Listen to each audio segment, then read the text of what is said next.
नमः श्रीयतिराजाय विवेकानन्दसूरये सच्चित्सुखस्वरूपाय स्वामिने तापहारिणे.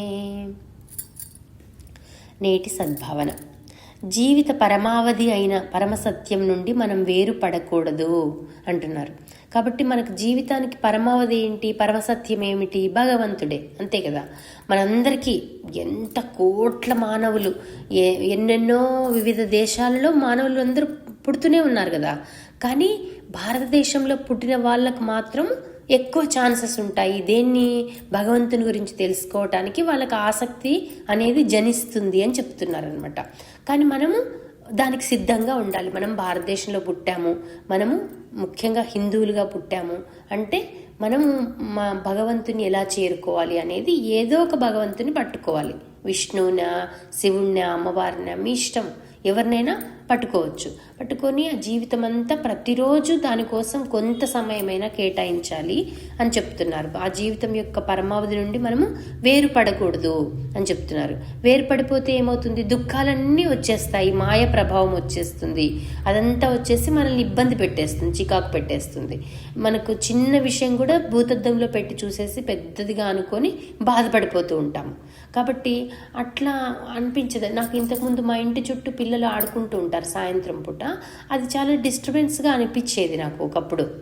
కానీ ఈ మధ్య ఏమవుతుంది, ఈ మధ్య ఎలా ఆలోచన చేస్తున్నాను, ఇప్పుడు రమణ మహర్షి గారు సాధన చేసేటప్పుడు కూడా పిల్లలు చాలా అసలు ఎంత అంటే మలమూత్రాలు కూడా ఆయన మీదే విసర్జించేవాళ్ళంట. ఇంకా ఆయనకి ఎంత శక్తి ఉండి ఉంటే అంత తట్టుకొని ఉంటారు చెప్పండి. ఎవరిని ఏ మాట అనేవాళ్ళు కాదు, కళ్ళు అసలు తీసేవాళ్లే కాదంట. అసలు ఆయన కూర్చున్న గుహలో ఇవి తేళ్ళు ఇలాంటివన్నీ ఆయన్ని కుట్టేసి మొత్తం అంతా పుండ్లు పుండ్లు అయిపోయి ఉండేవంట కాళ్ళని. అయినా కూడా ఆయన చలించేవారు కాదంట. నేను అది గుర్తు తెచ్చుకుంటానమాట. అరే, నేను ఇంత చిన్న బయట డిస్టర్బెన్స్కే నేను సాధన చేసుకోలేకపోతే నేను ఇంకా రమణ మహర్షి లాంటి వాళ్ళ స్థితికి నేను ఇంకెప్పుడు చేరుకోగలుగుతాను? మనం ఈ జన్మలో చేరుకుంటామని కాదు, వాళ్ళు అంత పెట్టారు కదా సాధనకి, వాళ్ళ జీవితాన్ని అంత అర్పించారు కదా, వాళ్ళకి అటువంటివన్నీ ఏమీ వాళ్ళకి డిస్టర్బెన్స్ అవ్వలేనప్పుడు నాకు ఆఫ్టర్ ఆల్ బయట చిన్నపిల్లల అరుపులు ఎందుకు నాకు డిస్టర్బెన్స్ అవ్వాలి అని ఎప్పుడైతే నన్ను నేను ప్రశ్నించుకుంటూ వెళ్ళానో దాన్ని నేను సాధనకు ఒక అనుకూలంగా చేసుకున్నాను అనమాట. ఆ పిల్లలు అదే మన ఇంట్లో పిల్లలు ఆడుకుంటుంటే మనకేమనిపించదు కదా, ఫోన్లే ఆడుకుంటున్నారని మనం కూడా సంతోషపడతాము. అదే బయట పిల్లలు అనేటప్పటికీ అయ్యో డిస్టర్బెన్స్ చేస్తున్నారు అని అనిపించింది. అప్పుడు ఏమనుకున్నాను, అయ్యో మా సిస్టర్ వాళ్ళ పిల్లలే అక్కడ ఆడుకుంటున్నారు అనుకుందాంలే, అప్పుడు నాకెందుకు బాధ అనిపిస్తుంది, నేను నా సాధన నేను చేసుకుంటానంటే ఈ మధ్య నాకు అసలు ఏమాత్రం డిస్టర్బెన్స్ అనిపించట్లేదు. ఆ పిల్లలు గంటలు గంటలు ఆడుతూనే ఉంటారు, అరుపులు కేకలేస్తూ ఆడుతుంటారు. నేనేమో నా పాటికి నేను బుక్కులు చదువుకోవడము, నోట్స్ రాసుకోవడము, ఏదో నిశ్శబ్ద ధ్యానం చేయడము అన్నీ జరిగిపోతున్నాయి అన్నమాట. అది వాళ్ళు చెప్తున్నారు. కాబట్టి మనము పరమావధి నుండి వేరుపడకుండా ఉండాలి. మన జీవిత సత్యాన్ని తెలుసుకోవటానికి ఎప్పుడు ఉత్సాహం చూపిస్తూ ఉండాలి అని చెప్తారనమాట. ఉత్సాహం అనేది ఉండాలి ఎప్పుడు మనలో. కాబట్టి పాఠంలో ఏం చెప్తారో చూద్దాము. మనలో హృదయవాసిగా ఉన్న భగవంతుని కనుగొనడానికి ఎప్పుడూ ఆలస్యం చేయకూడదు. కాబట్టి ఇంకా కానీలేబ్బా, ఇంకొక 1 month కానీలే, అప్పటి నుంచి నేను సీరియస్గా సాధన చేస్తాను, లేకపోతే ఈ చలికాలం పోనీలే, అప్పటి నుంచి నేను సీరియస్గా సాధన చేస్తాను, అట్లాగా ఇంక ఈ పండగ అయిపోనిలే, ఈ చుట్టాలు వచ్చిపోనిలే, అప్పుడు చూద్దాంలే, లేకపోతే మేము ఇల్లు కట్టుకుందాం అనుకుంటున్నాము, ఆ ఇల్లు కట్టుకున్నాక కొత్తింట్లోకి వెళ్ళాక సాధన చేద్దాము, అది కానే కాదు. అది ఎప్పటికీ పోస్ట్పోన్ అవుతూనే ఉంటుంది. ఇంకా అట్లా మనం ఆలోచించామంటే మన వల్ల అవ్వదనమాట. కాబట్టి నువ్వు ఏ పరిస్థితుల్లో ఉన్నావో అదే పరిస్థితులు నీకు భగవంతుడు ఇచ్చాడు అనుకుని వాటినే స్వీకరించి వాటిని ప్లస్ పాయింట్స్గా నువ్వు ఎలా మార్చుకుంటున్నావు, అందులోనే నువ్వు ఎలా సాధనలో తలమునకలు అవుతున్నావు. సో ప్రతిరోజు ఇంకా నేను ఈ మధ్య ఏం కోరుకుంటున్నా, అన్నపూర్ణదేవి దగ్గర అయితే నేను ఒక కోరిక కూడా నీ దగ్గర చెప్పకూడదమ్మా, నువ్వే నాకు అన్నీ అర్థం చేసుకుంటావు. భగవంతుడికి అన్నీ తెలుసు కదా, మన మధ్యలో ఏం అవసరాలు ఉన్నాయో, మన ఇంట్లో ఏం అవసరాలు ఉన్నాయో అన్నీ వాళ్ళకి తెలుసు కదా. మనం ప్రత్యేకంగా ఇంకెందుకు చెప్పుకోవాలి? నేనేం అడుగుతున్నాను, సాధనలో నన్ను ముందుకు తీసుకెళ్ళు, నేను సాధనలో తలమునకలు అయిపోవాలి, నేను నిన్నే స్మరించుకుంటూ రోజంతా గడపాలి, నాకు ఇచ్చినటువంటి సంసార జీవితాన్ని గడుపుతూ నేను నిన్నే తలుచుకుంటూ నీ గురించి అర్థం చేసుకోవడంలో మునిగిపోవాలి అని మాత్రమే కోరుకుంటున్నాను అనమాట. అనుకోకుండా అయినప్పటికీ ఏదో ఒక కోరిక బయటకు వచ్చేస్తూ ఉంటుంది, అలా కోరుకుంటున్నా కూడా. కానీ అమ్మ ఈ కోరిక అయినా నాకు వద్దు, నువ్వు ఉన్నావు కదా, నువ్వేం చేయాలనుకుంటున్నావో మా జీవితంతో నువ్వే చెయ్యి అని వేడుకుంటున్నాం. ఎందుకంటే మొన్న ఈ మధ్య మాకు ట్రస్ట్ కార్యక్రమాలు స్టార్ట్ అయిపోతాయి అని మేము అనౌన్స్ చేసినప్పటికీ కూడా కొన్ని అవాంతరాలు వచ్చాయి. డాక్టర్స్ డేట్స్ కుదరకపోవడము, పల్లెటూర్లలో చలి ఎక్కువగా ఉంది అని మేము బయటికి రాలేమని చెప్తున్నారు చూపించుకోవడానికి. ఉచితం అంటే చాలామందికి నెగ్లెక్ట్గా ఉంటుంది కదా. కాబట్టి నేను అదే అనుకున్నాను, అమ్మ నీ సంకల్పమే జరుగుతుంది, మేమెందుకు అన్నీ ఫిక్స్ చేసుకోవాలి అనేది ఇంకా బాగా అర్థమవుతా ఉందన్నమాట. మనం ఒక డేట్ పెట్టినంత మాత్రాన ఆ డేట్లో జరగలేదు కదా. మరి కొంతమందికి మళ్ళీ అనుమానం వచ్చింది, అయ్యో వీళ్ళేంటి మళ్ళీ వెనక్కి వెళ్ళిపోయారు, మళ్ళీ ఇంకెప్పుడు వస్తారు అని. తర్వాత మళ్ళీ March 1 అనేది ఫిక్స్ అయింది డాక్టర్ల డేట్స్ వల్ల. కానీ మనం ఏమనుకోవాలి, ఆ రోజు ఏం జరపాలనుకుంటాడో భగవంతుడు అది జరగనిస్తాడు, అంతేకాని మన ప్రయత్నాలు ఏవి కాదు. మనం ప్రయత్నం చేయాల్సిందే, పురుష ప్రయత్నం అనేది ఉండాల్సిందే. కాబట్టి మనం ఏమంటున్నారు, హృదయంలో ఉన్న భగవంతుణ్ణి కనుక్కోవడానికి నువ్వు ఇంకా ఆలస్యం చేయొద్దు. జీవితం అనేది అయిపోతూనే ఉంటుంది, క్షణక్షణము జీవితం అయిపోతూ ఉంటుంది. మనకి యోగ వాసిష్టంలో చెప్తారు కదా, ఒక చిగురాకు కొన మీద ఉన్న జలబిందువు ఎలాంటిదో అంత చంచలమైనది మన జీవితము, మన ఆయుష్ అని చెప్తారు కదా. అట్లా చెప్పినప్పుడు మనం ఎంత అలర్ట్గా ఉండాలి, ప్రతిరోజు అలర్ట్గానే ఉంటూ భగవంతుని గురించి కొంతైనా తెలుసుకోవటానికి మనం ఉత్సాహాన్ని చూపించాలన్నమాట. అలసినా సొలసిన వాని వైపే నడవాలి. అలసితిని సొలసితిని అని వస్తుంది కదా మనకి అంతర్యామి అనే సాంగ్లో, అన్నమయ్య పిక్చర్లో. కాబట్టి ఎంత నువ్వు అలసిపోయినా సరే పడుకొని, కొంతమందికి ఇప్పుడు ఆ రోజు మనకి ఆరోగ్యం సరిగా లేదు అయినా కూడా నువ్వు బెడ్ మీద పడుకొని కూడా భగవన్ నామాన్ని స్మరించుకుంటూ ఉండు, భగవంతుని లీలల్ని తలుచుకుంటూ ఉండు. నీకు ఏదైనా ఒక పాయింట్ తీసుకుని దాని మీద ఎట్లా చేస్తామండి అంటే ఇంకా అంతే, అప్పుడు మనకి ఆ అనారోగ్యం కనపడదనమాట మనకి. అలా చేయాలి అని చెప్తున్నారు. అలసినా సొలసినా నువ్వు అతని మీదే ఆధారపడు. అందుకొరకు కాలం ఎప్పుడు సరి అయిందే. మనము పంచాంగం చూడాల్సిన పని లేదు. మనము ఆ రోజు డేట్ ఏంటి, ఆ రోజు స్థితి ఏంటి, రాహుకాలమా మంచి కాలమా కాదా, వర్జ్యం వచ్చిందా, అవన్నీ చూడాల్సిన అవసరం లేదు.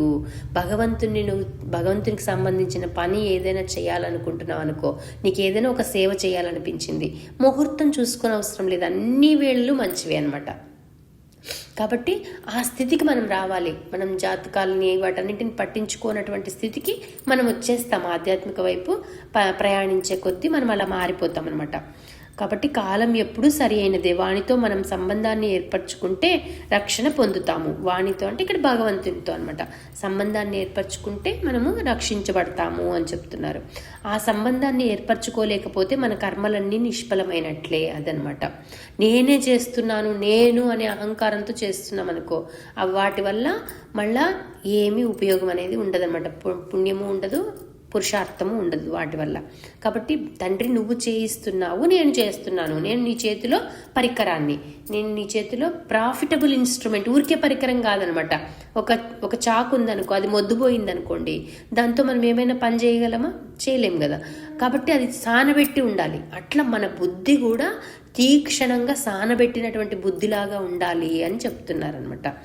ఆ పరమసత్యాన్ని కనుక తెలుసుకుంటే అన్ని సమస్యలకు పరిష్కారాన్ని కనుగొంటాము. కాబట్టి ఎప్పుడైతే మనం భగవంతుని గురించి బాగా అర్థం చేసుకునే స్థితికి వస్తామో ఒక్కొక్కటి పొరలు తీసినట్టుగా అర్థమైపోతాయి మనకి. మనలోనే పరిష్కారాలు మనకు దొరుకుతాయి అన్నమాట. మన సమస్యలకి మనం వెళ్ళి ఎవరి మీద ఆధారపడాల్సిన అవసరము ఉండదు. మనిషి తన హృదయ స్థానంలో ఉన్న భగవంతుని తెలుసుకోలేకపోవటం వలననే అశాంతి పాలవుతున్నారు అదనమాట. కాబట్టి మనకు లోపల భగవంతుడు ఉన్నాడు, అంతర్యామిగా ఉన్నాడు అనేది మనం అర్థం చేసుకోలేకపోతున్నాం. కాబట్టి బయట జాతకాల మీద, ఇంకొకరి మీద, కౌన్సిలింగ్లు అవన్నిటి మీద ఆధారపడుతున్నాము. మనమే కౌన్సిలర్లము. మనలో ఉన్నటువంటి నెగిటివ్ థాట్స్ని ఎలా తగ్గించుకోవాలి అదంతా కూడా నేను నోట్స్ రాసి పెట్టాను, నెక్స్ట్ క్లాస్లో చెప్తాను.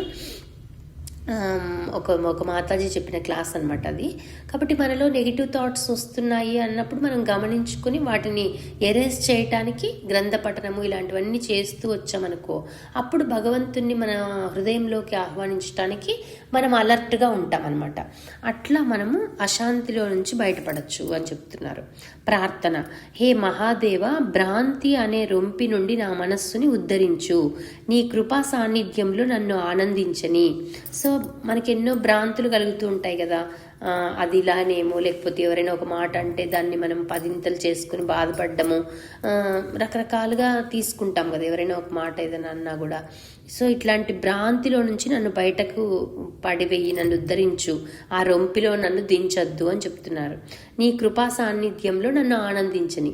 భగవంతుని ముందు కూర్చుని పూజ చేశాము, కాసేపు కళ్ళు మూసుకొని కూర్చున్నాం అనుకో, మనకు హ్యాపీనెస్ అనిపించిందా లేదా, లేదా ఇంకా గుండెదడగానే ఉంది, ఇంకా మనకేదో అశాంతిగా ఉంది అంటే మనం ఇంకా పూజ సరిగా చేయట్లేదు అని అర్థం అనమాట.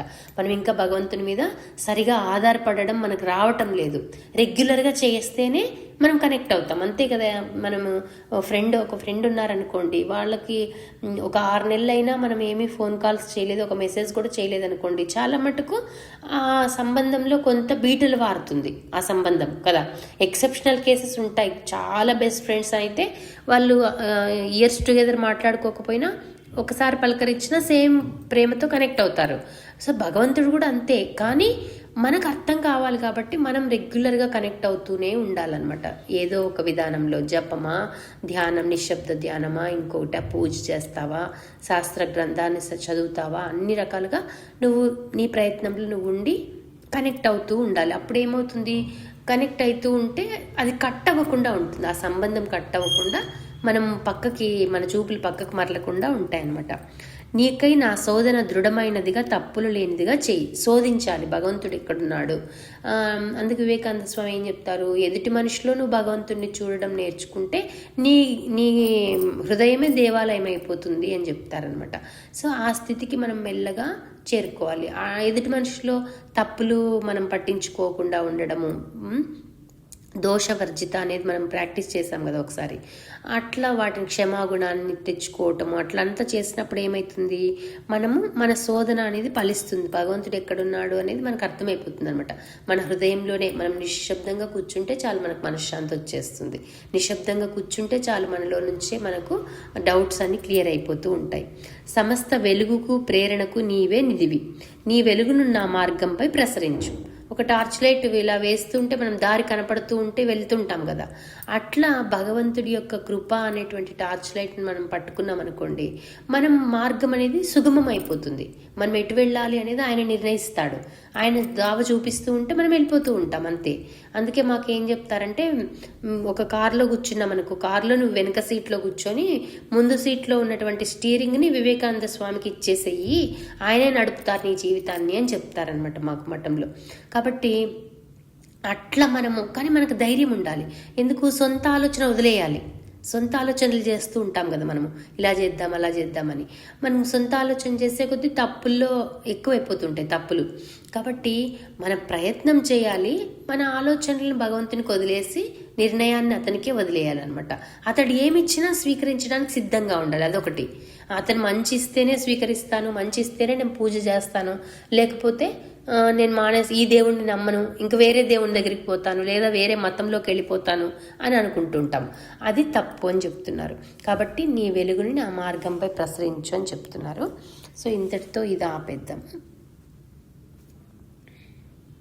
సర్వం శ్రీరామకృష్ణ అర్పణమస్తు. లోకా సమస్త సుఖినో భవంతు. జయ రామకృష్ణ.